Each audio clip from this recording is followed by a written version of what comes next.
Alors aujourd'hui, c'est une communauté de plus de 10 millions de personnes qui partagent des trajets très régulièrement.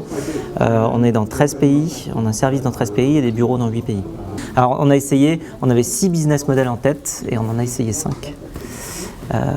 Pour finir avec le business model qu'on a aujourd'hui et qui nous permet d'absorber toute notre croissance. Qui se rapproche d'ailleurs des fonctionnements des autres moyens de transport, puisque c'est simplement la possibilité pour les passagers de réserver leur place en ligne dans un covoiturage, comme ils réserveraient une place en ligne pour un train ou pour un avion.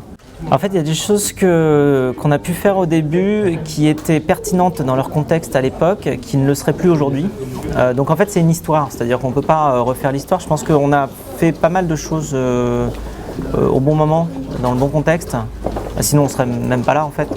Et par contre, si c'était aujourd'hui à refaire avec le contexte actuel, il y a certaines choses qu'on ne ferait pas. Par exemple, on a fait beaucoup de plateformes de covoiturage pour les entreprises et les collectivités locales. Aujourd'hui, si c'était à refaire ça, je pense qu'on essaierait de ne pas le faire, même si c'est ce qui nous a servi au début à avoir nos premiers revenus, parce que dans le contexte économique de 2007, 8, 9, 10, 11, eh bien, c'était ce qu'il fallait faire. Toutes les levées sont les conséquences d'un travail amont. Et généralement, une levée de 100 millions n'arrive pas comme ça, du jour au lendemain. C'est-à-dire qu'on a d'abord fait une levée de 600 000 € en 2009, puis une levée de 1,2 million en 2010, puis une levée de 7,5 millions en 2012, et enfin la levée de 100 millions de dollars cet été.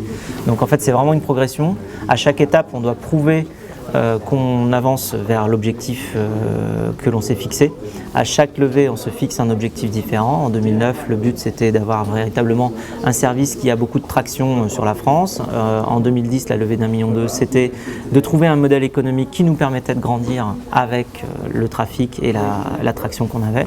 En 2012, c'était de tester l'internationalisation de notre service véritablement dans des pays comme l'Italie, la Pologne, l'Allemagne, l'Angleterre, voilà, où on a commencé notre activité. Une fois qu'on a montré qu'on était capable de répliquer l'attraction sur notre service dans d'autres pays, eh bien on a pu lever 100 millions pour aller encore plus loin. Mais voilà, c'est vraiment une histoire avec des paliers.